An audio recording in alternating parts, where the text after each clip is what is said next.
Mon mari était assis en face de moi à la table de la cuisine. Il a dit: Le contrat de mariage est clair. Tu récupères les 280 000 € et la voiture. Il a dit ça comme il disait tout, raisonnablement, avec la certitude tranquille d'un homme qui a déjà parlé à son avocat, avec la certitude tranquille d'un homme convaincu que je n'avais pas lu notre propre contrat.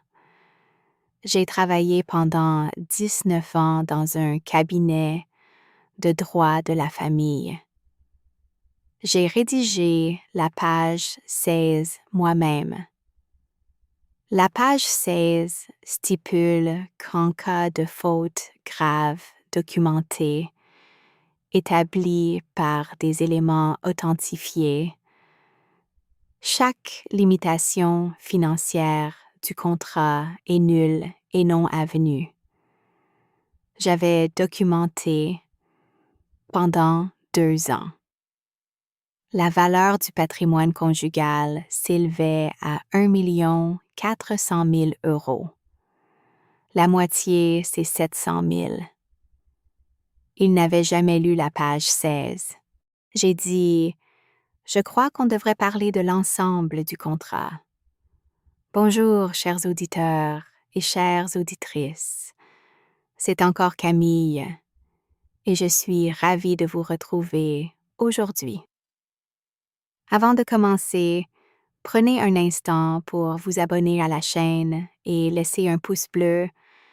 Cela aide ces histoires à trouver les personnes qui en ont besoin. Et dites-moi en commentaire depuis quelle ville vous m'écoutez. J'adore voir jusqu'où voyagent ces histoires. Si vous m'écoutez depuis Montpellier, depuis le sud de la France, ou depuis n'importe quel endroit où quelqu'un vous a tendu votre propre contrat en prétendant vous l'expliquer, abonnez-vous maintenant. Et dites-moi dans les commentaires, lui auriez-vous parlé de la page 16 avant qu'il dépose la demande de divorce? Ou auriez-vous attendu qu'il pose son résumé d'une page sur la table? On dit toujours que les contrats de mariage protègent la partie la plus forte. Je dirais plutôt qu'ils protègent la partie qui a tout lu. Avez-vous déjà signé un document de 22 pages en lisant que 15? Mon mari l'a fait.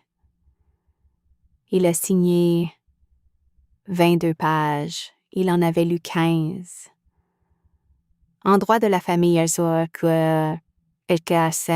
j'ai vu ça. Je l'ai vu souvent chez des clients qui venaient nous consulter en état de choc parce qu'une clause qu'ils n'avaient pas lue changeait tout ce qu'ils croyaient avoir acquis. Il existe un certain type de confiance qui ne ressemble pas à de l'arrogance, mais qui en est une forme subtile. La confiance de celui qui n'imagine pas que ce qu'il n'a pas lu puisse un jour lui importer. Connaissez-vous ce sentiment, cette certitude tranquille que les pièges se signalent d'eux-mêmes, que personne ne laisse quelque chose d'important dans un endroit où on ne pense pas à regarder? Ce n'est pas de la stupidité, c'est quelque chose de plus complexe. Une certitude tranquille que les choses qui comptent se voient. Mon mari avait cette confiance-là. Il l'avait dans les affaires. Il l'avait dans le mariage. Pendant longtemps, il n'avait pas tort. Pendant longtemps, je n'avais pas eu de raison de la remettre en question. Je pense parfois à ce que j'aurais dit si quelqu'un m'avait demandé à notre mariage quelle était la clause la plus importante du contrat. J'aurais dit la page 16. Mais personne ne pose cette question lors d'un mariage. On parle du traiteur, des fleurs, de la liste de cadeaux. Le contrat est un document qu'on signe parce que c'est la procédure et personne, à ce moment-là, ne croit vraiment qu'il y aura un besoin. C'est l'ironie permanente du droit de la famille. Les documents les plus importants sont ceux qu'on signe en étant le plus certain qu'on n'en aura jamais besoin. Je m'appelle Aurélie Caron, née Bouchard. J'ai 45 ans. Si vous m'aviez croisée dans le couloir du cabinet, vous n'auriez rien vu d'exceptionnel. Une femme en tailleur sombre, les cheveux blancs depuis mes 38 ans. Une teinte argentée, précoce et décidée, que j'ai choisi de porter avec précision plutôt qu'avec regret. Le blanchissement a commencé en quelques mois et j'ai décidé de ne pas le couvrir. Ce n'était pas une déclaration. C'était une simplification. Mes lunettes de lecture sont toujours sur moi ou à portée de main. Sébastien m'a dit un soir, lors d'un dîner, assez tôt dans notre mariage, que j'avais toujours l'air d'être en train de travailler. Je l'ai pris comme une description. Ce n'était pas une critique. C'était exact. Je travaille au cabinet de Maître Véronique Aubert sur l'avenue de l'Odève depuis 19 ans. Maître Aubert a 68 ans aujourd'hui, 68 ans de droit de la famille Montpelliérain gravé dans sa manière de lire une pièce, dans la façon dont elle pose une question sans jamais sembler la poser, dans le rythme de sa respiration, quand elle parcourt un dossier qu'elle sait décisif. Elle m'a recrutée quand j'avais 26 ans, fraîche d'un DUT, carrière juridique, et de 2 ans dans un cabinet de notaire à Nîmes. Elle m'avait dit lors du premier entretien: « Je n'ai pas besoin de quelqu'un qui comprend le droit. J'ai besoin de quelqu'un qui comprend les documents. » J'avais compris la nuance. Peut-être la comprenez-vous aussi si vous avez travaillé avec des textes en jeu. La maîtrise d'un document, c'est savoir non seulement ce qu'il dit, mais ce qu'il ne dit pas, ce qu'il implique, ce qu'il permet, ce qu'il interdit dans des circonstances qu'on n'a pas encore rencontrées. Elle est devenue mon employeur d'abord et quelque chose de moins définissable ensuite. Pas tout à fait une amie, pas seulement une supérieure hiérarchique. La personne à qui je confie un document quand il doit être parfait. La personne à qui je téléphone quand une question est assez sérieuse pour mériter une réponse sans approximation. En 19 ans, je ne l'ai jamais vu céder à une argumentation mal étayée.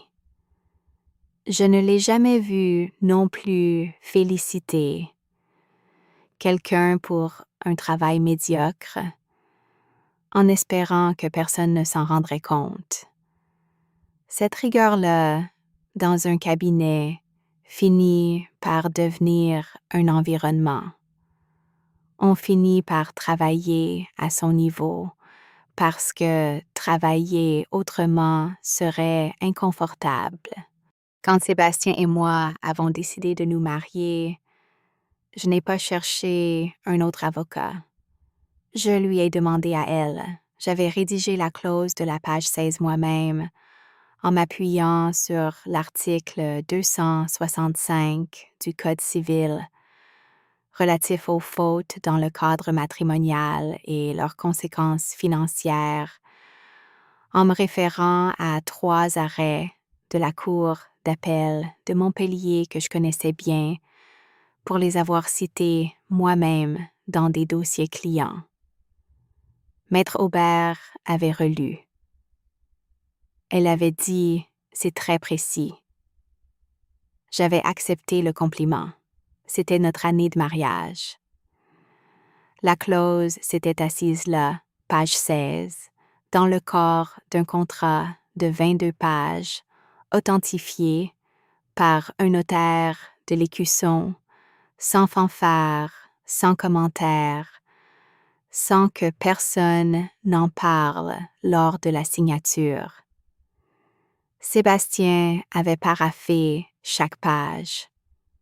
Il avait signé la dernière. Il avait rangé sa copie dans un tiroir du bureau. Notre appartement se trouvait dans le quartier de l'Écusson, le cœur historique de Montpellier, avec ses rues étroites, ses façades blanchies, ses cours intérieures qui conservent la fraîcheur en été. Un immeuble du 18e siècle rénové avec les compromis habituels, des sols carrelés d'origine, une cuisine refaite dans les années 90, des volets en bois qui filtraient la lumière de fin de matinée en lames obliques sur les murs. J'aimais cette lumière. Le matin, avant que Sébastien ne soit debout, je m'installais à la table de la cuisine avec mon café et les dossiers que j'avais ramenés du cabinet. C'est là que je préparais mes journées. Les dossiers empilés à ma gauche, le café à ma droite, les volets entr'ouverts sur la rue qui commençait à s'éveiller. On conservait le contrat de mariage dans mon bureau personnel, dans un classeur vert épinard posé sur la 3e étagère à droite. 22 pages authentifiées par un notaire, avec le tampon du cabinet de Maître Aubert sur la première page de couverture. Je n'avais pas eu besoin de le relire depuis des années. Je savais ce qu'il disait. Je l'avais écrit. Sébastien et moi nous étions rencontrés à un dîner organisé par une amie commune à une terrasse du quartier Antigone un soir de septembre. Il était drôle. Il était charmant avec la facilité de quelqu'un dont le travail consiste à convaincre, pas la séduction calculée, mais quelque chose de plus naturel, un don pour mettre les gens à l'aise, pour trouver rapidement le point de contact dans une conversation. Il travaillait dans l'immobilier commercial depuis une dizaine d'années à l'époque. Il connaissait Montpellier par ses bâtiments et vous disait l'historique d'un immeuble de l'avenue Clémenceau en regardant par la fenêtre d'un restaurant. Il connaissait les propriétaires des grands ensembles du Port-Marianne. Il avait une carte mentale des prix au mètre carré par quartier que la plupart des gens n'auraient pas su articuler. C'est un certain type d'intelligence locale, concrète, orientée vers le réel, que j'ai toujours respecté. Nous nous sommes mariés 2 ans après ce soir d'Antigone. Je pense qu'on était bien assortis pendant un certain temps. Je pense que les choses se sont effilochées progressivement, à la façon dont s'effiloche un tissu de bonne qualité. D'abord imperceptiblement, puis un fil, puis un autre, et un jour on regarde et la trame n'est plus là, mais on ne sait pas exactement quand elle a disparu. Je n'ai pas cherché à identifier le moment exact. En droit de la famille, on apprend très tôt que les questions de ce type, quand est-ce que ça a commencé, n'ont pas de réponse exploitable. Ce qui est exploitable, ce sont les faits. J'avais 35 ans quand j'ai compris que nous fonctionnions en parallèle plutôt qu'ensemble. Pas de scène, Pas de déclaration, une observation. Nous partagions le même appartement, les mêmes habitudes de week-end, les mêmes dîners avec les mêmes amis, mais nos vies respectives occupaient de moins en moins l'espace de l'autre. Sébastien travaillait beaucoup, moi aussi. Nous avons eu une période où cela semblait suffisant, et puis une autre période où c'était simplement ce qu'il y avait. Je ne veux pas vous raconter un mariage qui s'effondre avec fracas. Ce n'est pas ce qui s'est passé. Ce qui s'est passé est plus banal et, d'une certaine façon, plus difficile à raconter. Une distance qui s'installe doucement, poliment, sans que personne ne la déclare. Et puis, à un moment des faits. Le premier signe est venu 18 mois avant le mardi de mars, où tout s'est dit. Sébastien a commencé à se rendre à Lyon une fois par mois pour des réunions clients. Il ne mentionnait jamais le nom du client. Ce n'était pas une anomalie en soi. Ses clients étaient nombreux, ses déplacements fréquents, son territoire professionnel s'était étendu ces dernières années vers le nord du couloir rhodanien. Mais l'absence de détails était nouvelle. Avant, il m'en parlait. Avant, je savais si c'était l'investisseur de Bordeaux ou le promoteur de Marseille. Il y avait une texture dans ces récits de déplacement, les noms, les restaurants, les anecdotes de négoce, qui disparut progressivement à mesure que Lyon devint un nom propre, récurrent et opaque. Simplement Lyon. Simplement un déplacement. Simplement ces nuits-là. J'ai noté les dates dans l'agenda que je tiens depuis des années, un agenda papier, format A5, couverture noire, que je range dans le tiroir du haut de mon bureau au cabinet. Ce n'est pas un journal intime, c'est un instrument de travail. J'y note les délais, les rendez-vous, les observations utiles. Avez-vous déjà remarqué quelque chose de ce genre? Une absence de détails, là où il y en avait toujours eu et vous êtes-vous dit que vous imaginiez peut-être? J'aurais pu. Ce n'est pas ce que j'ai fait. Les dates des déplacements de Sébastien à Lyon sont devenues des observations utiles au sens propre du terme. Pas des preuves, des données. En droit, la différence entre une donnée et une preuve tient à ce qu'on lui associe. Le deuxième signe était documentaire. Un samedi matin de mi-octobre, je rangeais un manteau de Sébastien dans le placard de l'entrée. Il l'avait posé sur le canapé la veille, en rentrant, et j'avais décidé de ne rien dire.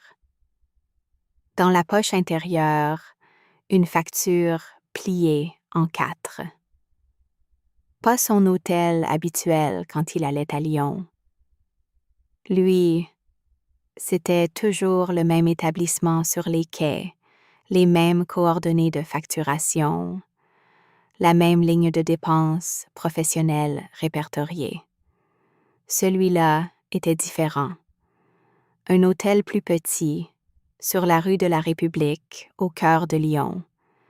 Le nom figurait sur la facture avec la date, le montant, 122 € pour une nuit et une seule chambre. Une chambre standard. Le genre de facture qui ne raconte qu'une chose. J'ai sorti mon téléphone. J'ai photographié la facture recto, verso, lisiblement, et je l'ai rangée dans un dossier sur mon téléphone que j'avais nommé « Documentation cabinet », ce qui n'était qu'en partie inexact. J'ai replié la facture, je l'ai remise dans la poche, j'ai raccroché le manteau dans le placard, je suis retournée à la cuisine, finir mon café. Je n'ai pas posé de questions ce soir-là, ni les soirs suivants. Ce n'est pas parce que je doutais de ce que j'avais vu. C'est parce que la question n'était pas encore la bonne question. La bonne question n'était pas « est-ce que c'est ce que je pense ?» La bonne question était « est-ce que cela atteint le seuil probatoire de l'article 265 du Code civil ?» Ce sont deux questions très différentes. L'une appartient au registre émotionnel. L'autre appartient au registre juridique. J'habite les deux registres. Je savais lequel avait besoin de réponse en premier. Le lendemain, je suis allée au cabinet un dimanche, ce qui n'est pas exceptionnel pour moi, et j'ai appelé Maître Aubert, non pas pour parler de divorce, mais pour lui poser une question sur la procédure de documentation probatoire en matière familiale, et plus précisément sur les standards d'admissibilité d'une déclaration d'enquêteur privé assermenté dans une procédure sur faute conjugale devant le tribunal de Montpellier. Elle n'a pas demandé pourquoi. Elle a répondu à la question.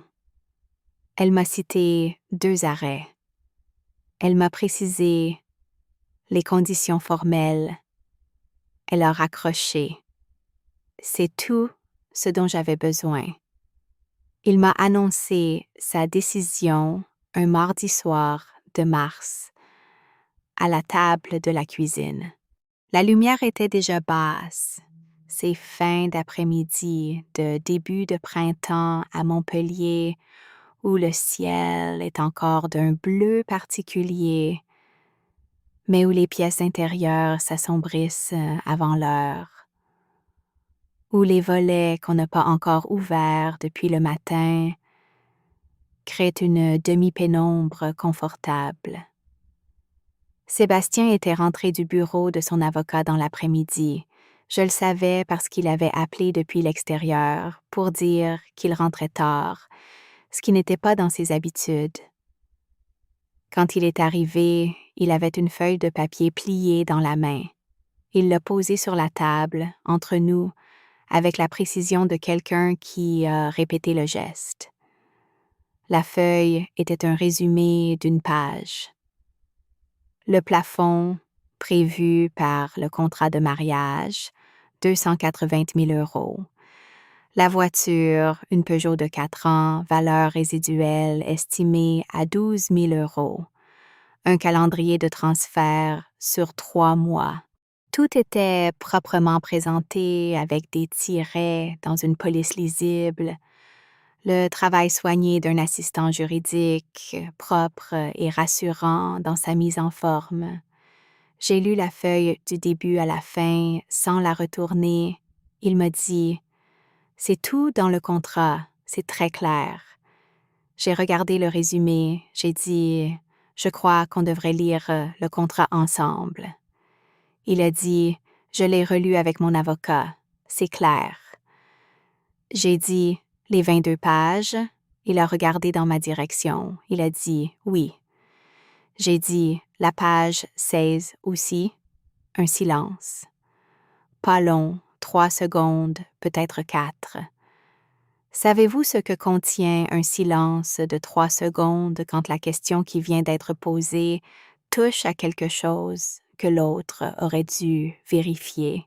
Il a dit « Le contrat est clair. » J'ai dit « Eh bien, alors commençons par là. » Il s'est levé peu après. Il avait un appel à passer. Il a dit « Il est sorti de la cuisine. » J'ai entendu la porte de son bureau se fermer. J'ai débarrassé les 2 tasses sur la table, les nôtres, d'un service en céramique grise acheté ensemble à un marché de 7. Une excursion d'un samedi de printemps, 6 ou 7 ans plus tôt. J'ai fait la vaisselle. J'ai essuyé le plan de travail. La cuisine était propre. L'appartement était silencieux excepté le bruit d'un tramway sur l'avenue à l'extérieur qui ralentissait à l'arrêt le plus proche et repartait. Il dormait quand je suis allée me coucher. J'ai regardé le plafond un moment. Je n'ai pas eu de mal à m'endormir. Ce n'est pas de l'insensibilité, c'est que les choses étaient en ordre depuis longtemps. Ce qui se passait maintenant n'était pas une surprise, c'était une date. La date à partir de laquelle le dossier devenait actif. Après qu'il soit parti pour le bureau de son avocat le lendemain matin, je me suis assise à la table de la cuisine avec mon café. La lumière filtrait à travers les volets à la façon dont je l'aimais, en lames obliques, dorées, sur les carreaux blancs du sol. Je regardais ces lames de lumière et je pensais à l'expression qu'il avait employée. Le contrat est clair. Est-ce que vous savez ce que c'est de connaître un document si bien que vous en avez rédigé les clauses critiques et d'entendre quelqu'un vous expliquer ce qu'il dit? Je savais. Je pensais au libellé exact de la page 16, que je connaissais de mémoire. Je pensais à ce que c'est de traiter les dossiers de faute conjugale. Des autres pendant 19 ans, les relevés d'hôtel, les relevés téléphoniques, les déclarations de tiers, les dossiers montés par des enquêteurs privés que les clients nous apportaient en espérant qu'ils étaient utilisables et que nous devions parfois décevoir parce qu'ils ne l'étaient pas, et de se retrouver maintenant de l'autre côté de ce processus, à traiter le sien propre. C'était une pensée étrange, pas dramatique, étrange avec cette légère teinte d'ironie que donne le fait d'avoir été exact sur ce qu'on redoutait. Je me souvenais aussi du premier dossier de faute conjugale que j'avais constitué pour un client 23 ans plus tôt dans mon premier cabinet à Nîmes. Une femme de 42 ans. Son mari avait contesté la qualification de la faute. Nous avions perdu sur ce point-là parce que la documentation n'était pas suffisamment robuste. Savez-vous ce que c'est de perdre une affaire, non pas parce que la vérité était de l'autre côté, mais parce que le dossier n'était pas assez solide pour la porter? Si vous ne l'avez jamais vécu, la nuance compte.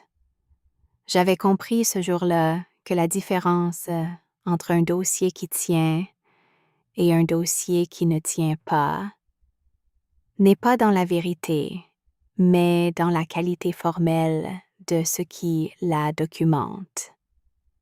Depuis ce premier dossier perdu à Nîmes, j'avais fait très attention à la qualité formelle de tout ce que je traitais.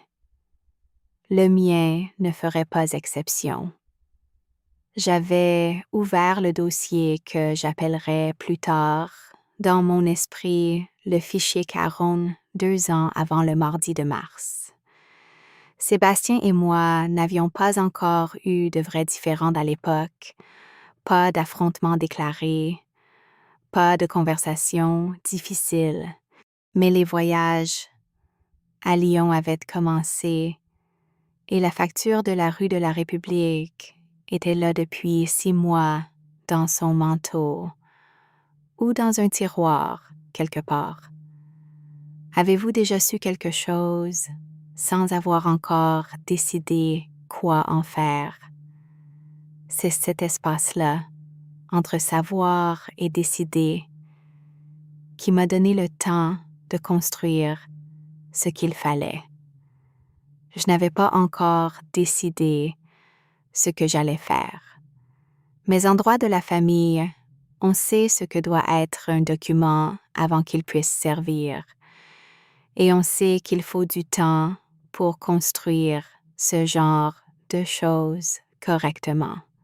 J'avais fait appel à un enquêteur privé assermenté, pas celui que le cabinet utilisait régulièrement pour des raisons évidentes de confidentialité, mais un professionnel recommandé par un confrère, ni moi, quelqu'un d'extérieur à mon réseau immédiat. Il avait travaillé sur 4 mois, 3 séjours documentés à Lyon, 2 hôtels différents, dont la rue de la République. Des relevés de présence établis par observation directe, notés avec horodatage et signés sous serment par l'enquêteur. Ce n'est pas une démarche qu'on entreprend de gaieté de cœur. C'est une démarche qu'on entreprend parce qu'on sait qu'un document non établi correctement ne vaut rien le moment venu et que le moment venu peut survenir. J'avais aussi récupéré un historique de messagerie depuis un appareil synchronisé, une tablette que Sébastien avait laissé connectée à un compte commun lors d'un voyage il y a 2 ans et dont j'avais noté les paramètres dans mon agenda. Les messages étaient partiellement effacés, mais ce qui restait avait été imprimé en intégralité, daté, et joint au dossier avec une note explicative sur les conditions de récupération, admissibilité partielle, mais utilisable en contexte. Et j'avais la déclaration notariée. Une connaissance lyonnaise, quelqu'un qui évoluait dans les mêmes milieux de l'immobilier commercial et qui avait croisé Sébastien à l'hôtel de la rue de la République en compagnie d'une autre personne, à une date qui correspondait à un déplacement noté dans mon agenda. Cette personne, après réflexion et après que je lui ai expliqué précisément la nature de ce que je lui demandais, avait accepté de témoigner formellement de ce qu'elle avait vu. La déclaration avait été établie devant un notaire lyonnais et m'avait été transmise par courrier. Elle était arrivée dans une enveloppe Kraft ordinaire que j'avais ouverte au cabinet, seule, avec les mêmes gestes que j'aurais eus pour n'importe quel courrier professionnel. Ce n'est pas parce qu'on travaille dans un cabinet de droit de la famille qu'on sait automatiquement comment constituer un dossier probatoire pour soi-même. Mais c'est parce qu'on y travaille qu'on sait exactement à qui demander comment le faire et qu'on sait reconnaître un dossier solide quand on l'a entre les mains. Maître Aubert avait consulté le dossier pour la première fois 6 mois avant le mardi de mars, lors d'un de nos entretiens hebdomadaires. Je lui avais dit « J'ai quelque chose que je voudrais te montrer ». Elle l'avait lu sans commenter pendant 10 minutes, avec ses lunettes sur le nez et sa façon caractéristique de tenir un dossier, légèrement incliné à la hauteur des épaules, comme si elle le tenait à distance pour mieux le voir dans son ensemble. Puis elle avait dit « Ça remplirait le critère de seuil ». J'avais dit « Je sais, j'ai contribué à définir ce seuil ». Elle avait posé le dossier, elle avait dit « Est-ce que tu veux y réfléchir encore ?» J'avais dit « Oui ». Nous n'en avions plus parlé pendant 6 mois, maintenant au téléphone depuis la cuisine. Le lendemain de l'annonce, je lui ai dit « Il a déposé ». Elle a dit « Je sors le dossier, quand veux-tu te voir ?» J'ai dit « Demain matin ». Elle a dit « Je bloquerai 9 heures ». Il y avait dans cet échange une qualité particulière que je n'aurais pas su nommer à 26 ans et que je reconnaissais maintenant sans effort. Deux personnes qui parlent à travers des couches de sous-entendus sans avoir besoin d'en nommer aucun. Nous nous connaissions depuis 19 ans. Elle savait ce que je savais. Je savais ce qu'elle allait dire avant qu'elle le dise. Ce n'est pas de la connivence, c'est de la précision de deux esprits qui ont travaillé assez longtemps ensemble pour que la plupart des étapes intermédiaires deviennent implicites. Le lendemain matin, j'étais dans son bureau à 9 heures exactement. Le cabinet de l'avenue de Lodève a cette caractéristique particulière qu'il ne ressemble pas à ce qu'on s'imagine d'un cabinet de droit.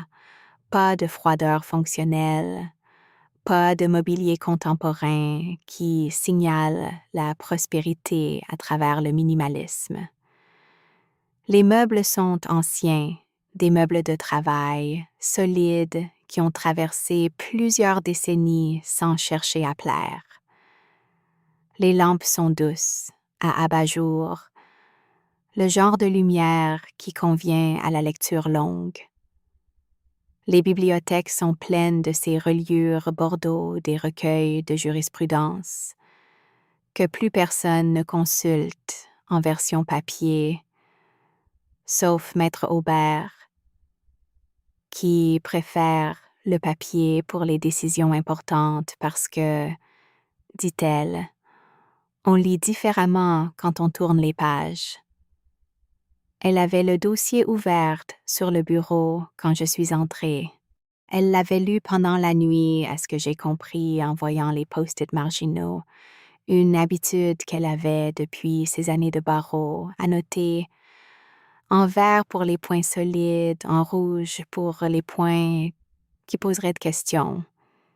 Il y avait beaucoup de vert. 2 post-it rouges sur la partie messagerie. Elle a dit « La déclaration notariée lyonnaise est solide. L'enquêteur a fait un travail propre. Le relevé de messagerie posera peut-être une question d'admissibilité, mais les 2 autres pièces tiennent.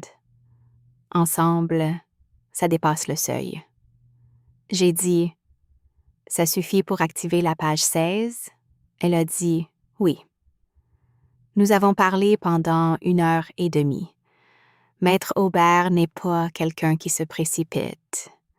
Elle pèse les options, elle formule les risques, elle examine ce qu'une juridiction d'appel montpelliéraine a statué dans des affaires comparables au cours des 5 dernières années.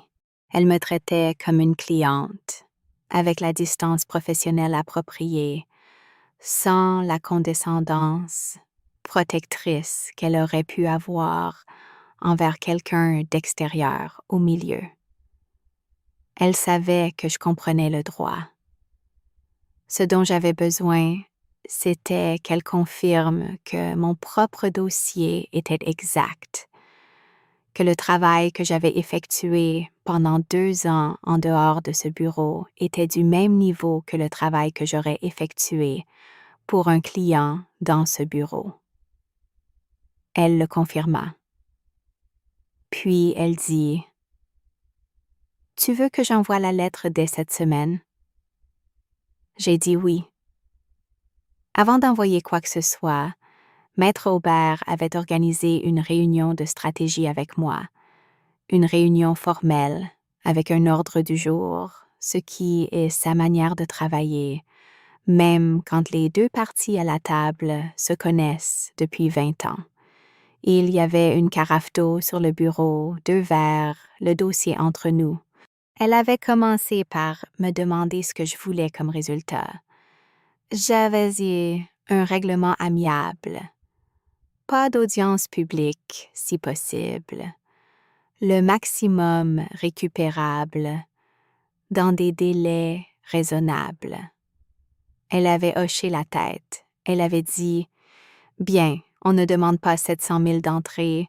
On commence à 640, on laisse une marge en dessous du plafond théorique. pour que son avocat puisse lui vendre la négociation comme une victoire partielle.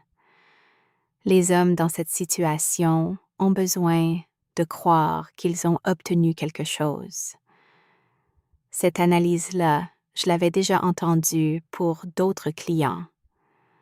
L'entendre formulée pour mon propre dossier avait une texture légèrement différente, pas déplaisante, simplement précise. Elle avait continué. Je vais envoyer la lettre un vendredi matin. Ça leur laisse le week-end pour digérer. Le lundi, ils rappelleront dans un état différent que s'ils avaient eu 2 heures pour réagir le jour même. J'avais dit « Tu fais ça souvent ». Elle avait dit « Toujours ». Maître Aubert transmit le dossier de manquement conjugal à l'avocat de Sébastien avec une lettre de couverture citant la page 16 par article et alinéa. La lettre précisait que la clause de faute grave, rédigée conformément à l'article 265 du Code civil, était activée par les éléments documentés joints en annexe, lesquels établissaient le manquement conjugal aux standards probatoires requis. Elle précisait que l'ensemble des limitations financières du contrat de mariage étaient de ce fait nulles et non avenues. Elle précisait que le régime applicable devenait le régime légal de droit commun, soit 50% du patrimoine conjugal, évalué à 1 400 000 €, soit 700 000 €. La lettre avait été envoyée un vendredi matin. L'avocat de Sébastien a rappelé le lundi suivant, dans les 48 heures utiles.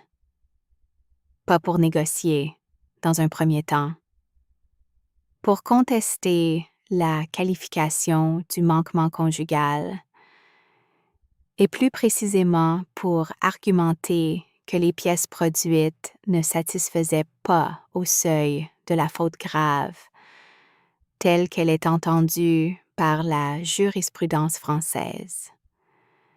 C'est une stratégie standard dans ce type de procédure. On n'attaque pas la clause.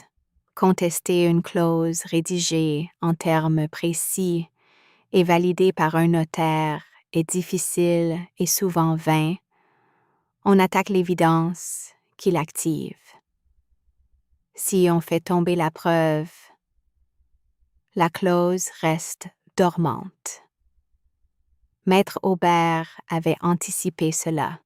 Elle avait préparé une note de jurisprudence de 12 pages, citant 4 arrêts de la Cour d'appel de Montpellier et 2 arrêts de la Cour de cassation en matière de faute grave conjugale, documentée par déclaration d'enquêteurs privés, assermentés, et déclaration notariée de tiers.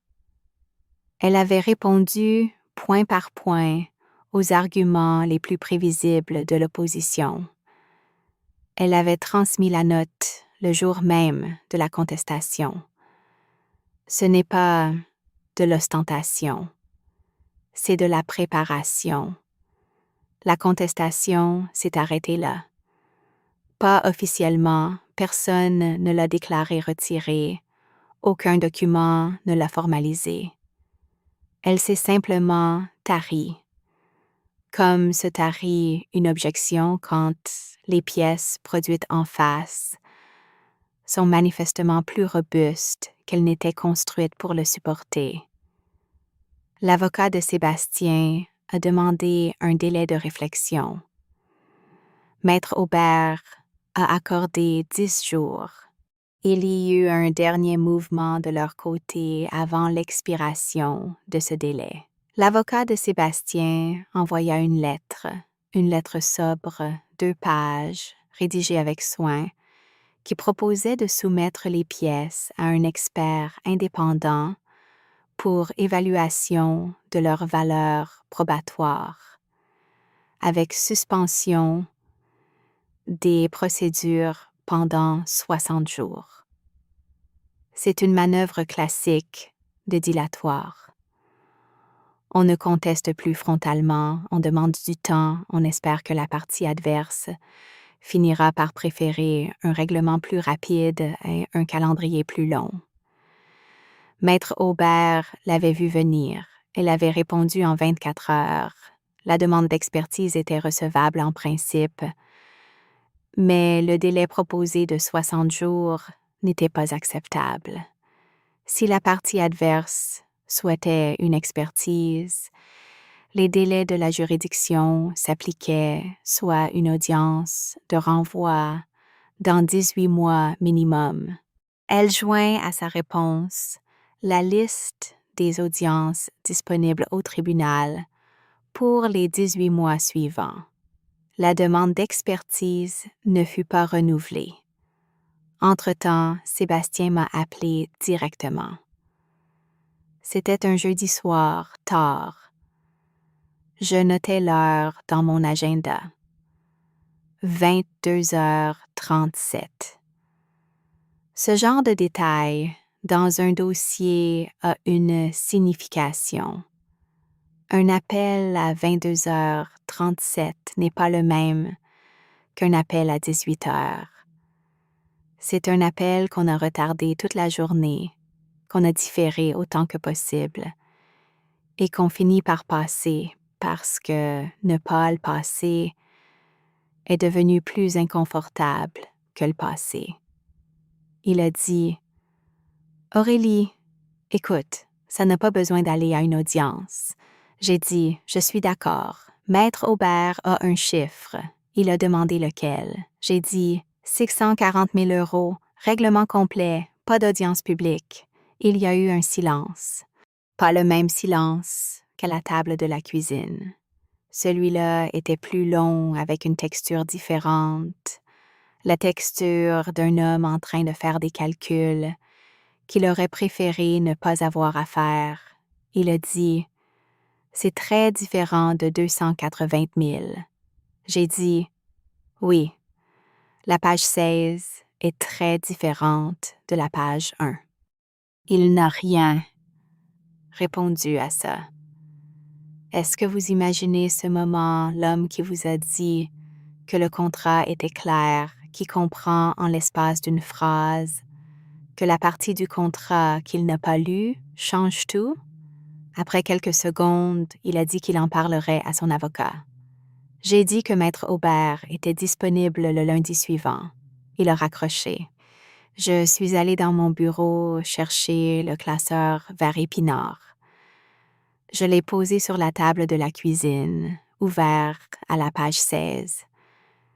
Je n'avais pas besoin de relire la clause, je la connaissais. Mais il y a quelque chose dans le fait de regarder un texte qu'on a rédigé soi-même, de voir sa propre syntaxe, les mots qu'on a choisis dans un moment précis, avec une intention précise. Ce n'est pas de la satisfaction, c'est quelque chose de plus neutre, plus factuel. Constater que ce qu'on a construit est là, intact, et qu'il va faire ce pourquoi il a été construit.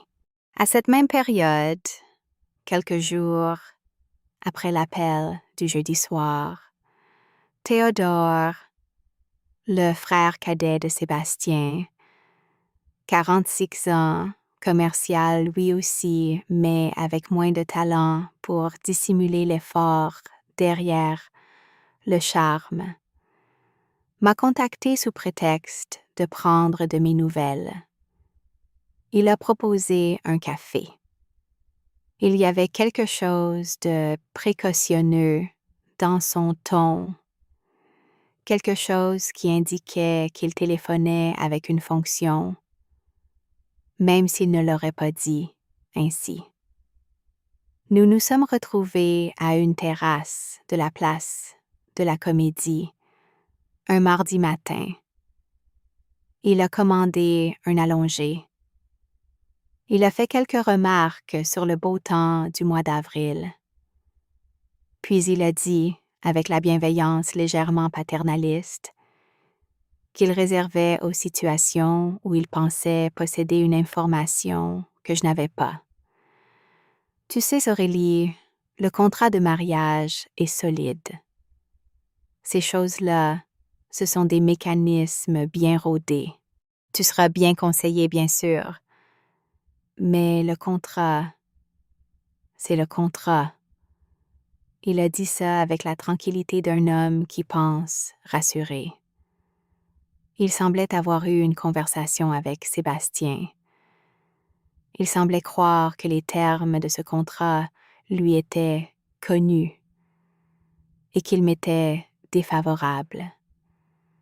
Il semblait penser que je n'avais pas lu notre propre contrat de mariage. J'ai bu mon café, j'ai dit « J'ai lu le contrat ». Il a dit « Ah, bien sûr, bien sûr ». J'ai dit « Les 22 pages ». Il a acquiescé avec le sourire de quelqu'un qui sait que l'autre n'a pas tout compris, mais qui ne le dira pas. Nous avons parlé d'autre chose pendant 10 minutes, puis nous nous sommes quittés sur la place. Il ne savait pas encore ce que contenait la page 16. Personne dans la famille de Sébastien ne le savait. La page 16, dans une vie de couple, est un fait juridique silencieux, jusqu'au moment où il cesse de l'être. Il ne savait pas encore ce que contenait la page 16. Personne dans la famille de Sébastien ne le savait. La page 16 dans une vie de couple est un fait juridique silencieux jusqu'au moment où il cesse de l'être. L'évaluation du patrimoine conjugal a nécessité l'intervention de 2 experts, un pour l'appartement de l'Écusson, un pour le fonds de commerce de Sébastien. L'expertise immobilière s'est faite un samedi matin. Un homme de 50 ans environ, méthodique, avec un mètre ruban et une tablette, qui a parcouru les pièces sans commentaire et noté les surfaces, les orientations, l'état général. J'étais présente. Sébastien ne l'était pas. Il avait délégué à son avocat, qui lui-même avait délégué à son assistant. L'expert a pris 80 photos. Il a regardé les moulures du plafond de la salle à manger, d'un air de quelqu'un qui sait très bien ce qu'elles valent. L'appartement de l'Écusson a été expertisé à 930 000 €. Le marché immobilier du centre historique de Montpellier avait bien tenu ces dernières années, mieux que ce que Sébastien avait estimé dans son résumé d'une page où il avait inscrit, j'y avais fait attention, environ 850 000. L'écart entre son estimation et l'expertise était de 80 000 €. Ce genre d'écart, dans un régime de communauté, se divise par 2. L'expertise du fonds de commerce a été plus longue. Sébastien avait contesté certains postes d'évaluation, les commissions futures sur des transactions en cours notamment, dont il arguait qu'elles n'étaient pas encore réalisées et ne devaient pas entrer dans le calcul. L'argument avait une certaine logique. Il avait aussi ses limites que l'expert a exposées dans son rapport en termes techniques mais sans ambiguïté.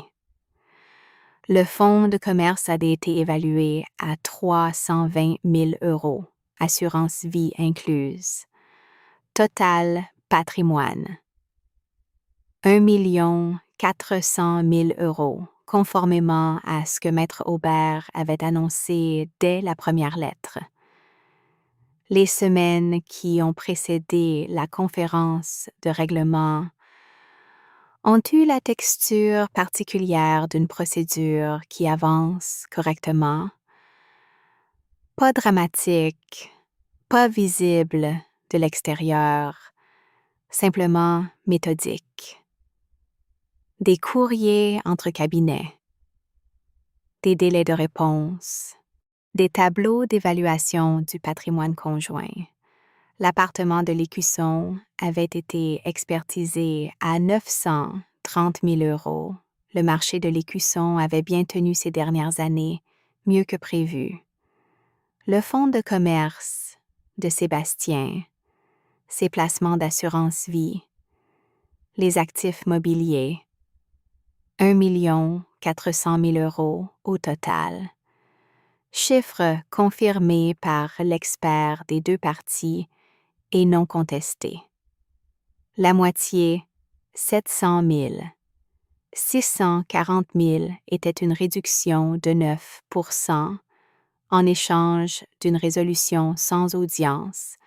Sébastien évitait la publicité d'une procédure sur faute conjugale qui aurait été visible dans les registres du tribunal et accessible à quiconque le cherchait. C'est un calcul raisonnable. Maître Aubert et moi nous retrouvions 2 fois par semaine dans son bureau pendant cette période. Elle me traitait comme une cliente, avec la distance professionnelle que j'aurais moi-même maintenue si la cliente avait été quelqu'un d'autre. Elle ne me demandait pas comment j'allais au sens émotionnel du terme. Elle me demandait si j'avais des questions sur la procédure, si quelque chose dans les documents produits méritait une discussion. C'est le meilleur type d'accompagnement dans ce contexte-là. Précis, utile, sans excès de sollicitude. La sollicitude dans une procédure juridique ne sert pas le dossier. Un soir de cette période, un mercredi, après une réunion au cabinet qui avait duré plus longtemps que prévu, je me suis retrouvée seule dans mon bureau à l'avenue de Lodève, après le départ de tout le monde. J'avais le dossier ouvert devant moi. J'ai pensé à la première fois que j'avais constitué un dossier de ce type pour quelqu'un d'autre. La femme de 42 ans anime la contestation de la faute grave, le dossier qu'on avait perdu sur ce point-là. J'ai pensé à la différence entre ce dossier-là et celui-ci. Ce n'est pas de la fierté. C'est l'observation d'un écart de 23 ans de pratique. J'ai aussi pensé, dans les jours précédant la conférence, à ce que signifie signer un document qu'on a soi-même rédigé. Il y a quelque chose d'étrange dans cette circularité. Écrire une clause, la signer avec quelqu'un qui ne la lit pas et se retrouver 15 ans plus tard à la produire dans une salle de réunion du tribunal. Ce n'est pas de l'ironie au sens dramatique, c'est de la cohérence au sens documentaire. Dans les jours qui précédèrent la conférence, Maître Aubert me dit une chose que je n'avais pas attendue. Elle avait posé le dossier. Elle avait dit « Je veux que tu saches que tu n'as pas besoin d'être présente dans la salle si tu préfères ne pas l'être. On peut gérer ça sans toi. » Je l'avais regardée. J'avais dit « Non, je veux y être. » Elle avait acquiescé. Elle n'avait pas demandé pourquoi. Elle savait.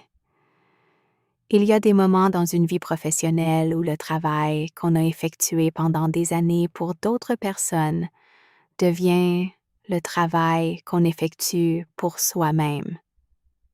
Ces moments-là ont une qualité particulière. Ce n'est pas une revanche. La revanche est une émotion Et cette situation n'en était pas une. C'est la conscience d'être au bon endroit, dans une salle précise, avec les bons documents au bon moment. C'est tout ce que j'avais voulu. La conférence de règlement a eu lieu un lundi de juin, dans une salle de réunion au tribunal de grande instance. Maître Aubert avait spécifié terrain neutre, pas son cabinet, pas le cabinet de l'avocat de Sébastien, le territoire d'aucun des deux. Une salle fonctionnelle, sans fenêtre donnant sur la rue, avec une table de conférence en chêne foncé et des chaises à roulettes, dont le revêtement était légèrement usé aux accoudoirs. La lumière venait de deux plafonniers qui donnaient cette qualité particulière de lumière blanche aux espaces sans fenêtre, complètes, sans direction, sans nuance. Exactement le décor qu'il fallait. Le contrat de mariage était posé au centre de la table, ouverte à la page 16. Son avocat l'avait marqué avec un onglet adhésif rouge. Le dossier de manquement conjugal était à côté, agrafé avec la lettre de couverture de Maître Aubert visible sur le dessus. Sébastien est arrivé avec son avocat 5 minutes après nous. Il portait un costume gris, l'un de ceux qu'il mettait pour les grandes transactions immobilières. Le genre de costume qui dit « Je prends ceci au sérieux, je suis préparé, je suis à ma place dans cette salle. » Il avait cette façon de tenir son cartable que j'avais vu 1000 fois, légèrement en arrière, à bout de main, comme si le contenu était déjà résolu. Les gens bien préparés ont un certain maintien dans une salle de réunion. Ça ne dure généralement que jusqu'à la première pièce adverse qui change le terrain. Il a regardé le contrat ouvert sur la table en s'asseyant.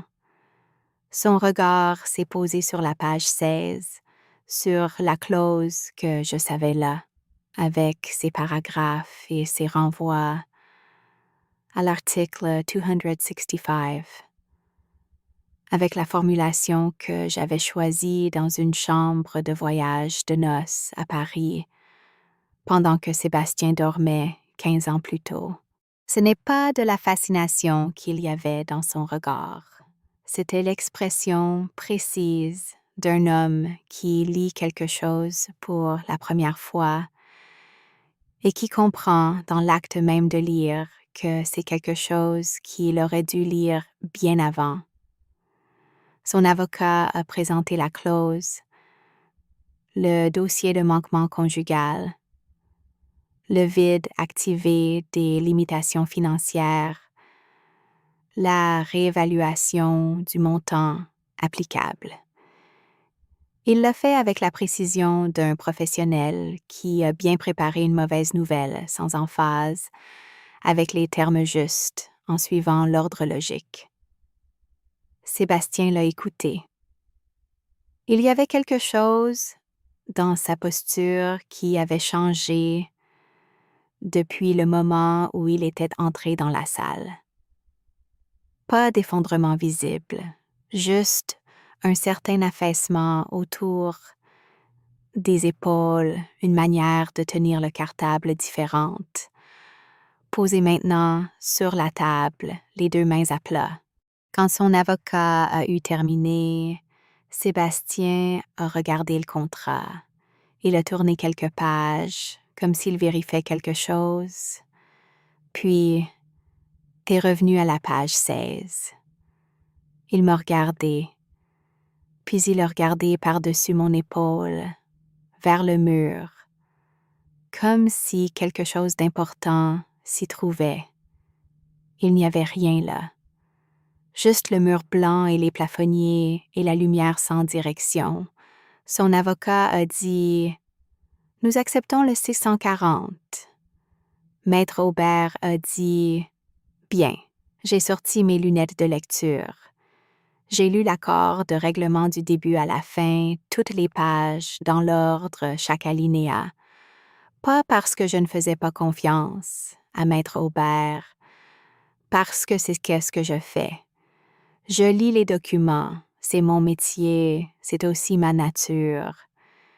J'ai signé. La signature était ordinaire, stylo à billes noires. Les 3 syllabes de mon nom telles que je les signe depuis 30 ans. Sébastien a détourné les yeux en premier. Le règlement a été finalisé en juillet. Les formalités ont pris 6 semaines. Transfert de fonds, acte modificatif devant notaire, radiation des hypothèques croisées. Long et ordinaire, comme les toutes paperasses. Je suis restée au cabinet de l'avenue de Lodève.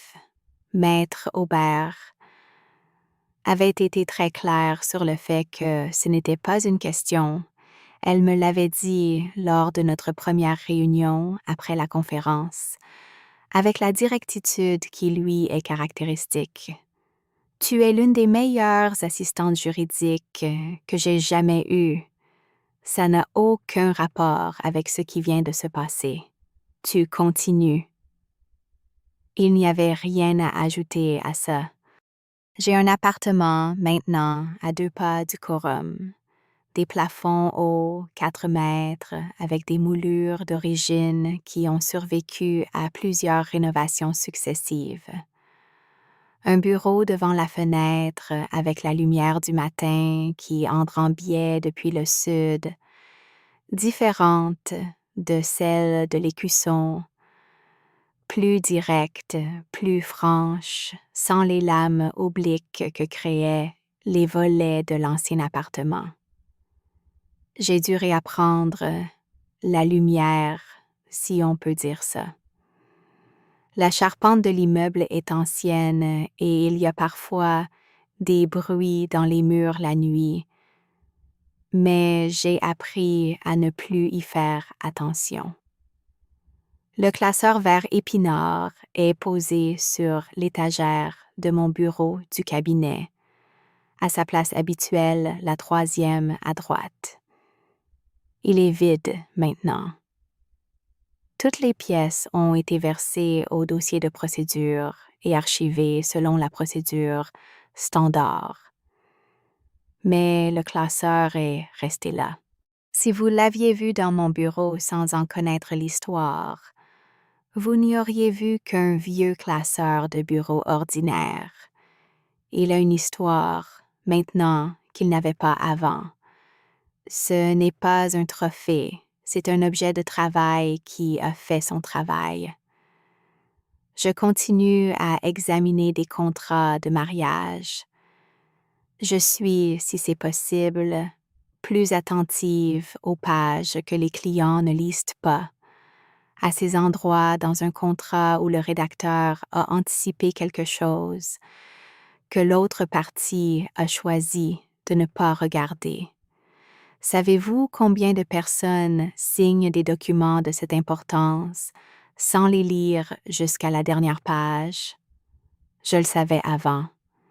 Je le sais différemment maintenant. C'est là que les affaires se jouent toujours. C'est là que se trouvent les marges entre ce qu'on croit avoir et ce qu'on a réellement.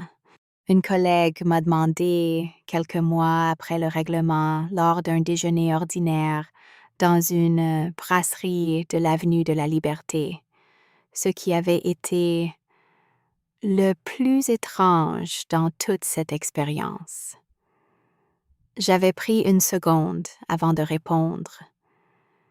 Elle m'avait regardé avec cette expression de quelqu'un qui s'attend à entendre quelque chose d'émotionnel, quelque chose sur la trahison ou sur la solitude, ou sur ce que c'est de traverser un divorce en sachant ce qu'on sait de ce métier. J'avais dit, la chose la plus étrange, c'est à quel point la paperasse était ordinaire. 19 ans de pratique et c'était juste un dossier de plus. Sauf qu'il avait mon nom sur la couverture. Elle avait hoché la tête. Je ne suis pas certaine qu'elle ait tout à fait compris ce que je voulais dire. Mais c'était la réponse exacte. Il n'y a pas de leçon romantique dans ce que je viens de vous raconter, chers auditeurs. Il y a une leçon contractuelle, simple et précise. Le contrat protège celui qui l'a lu en entier. Sébastien avait lu 15 pages sur 22 et avait dit que c'était clair. Chaque mot de mon propre contrat, je l'avais lu. Chaque mot. J'en avais rédigé les plus importants moi-même. Il avait pensé que le contrat était sa protection. Il l'était. Mais ce n'était pas lui qu'il protégeait. Qu'est-ce que vous auriez fait à ma place? Lui auriez-vous parlé de la page 16 avant qu'il dépose la demande, avant qu'il s'assoie à la table de la cuisine avec son résumé d'une page et sa certitude tranquille? Ou auriez-vous attendu, comme moi, de voir ce qu'il poserait sur la table? Dites-moi dans les commentaires, et si vous connaissez quelqu'un à qui on a un jour tendu un contrat en prétendant l'expliquer sans le faire lire, partagez cette histoire avec cette personne. Merci de m'avoir écouté.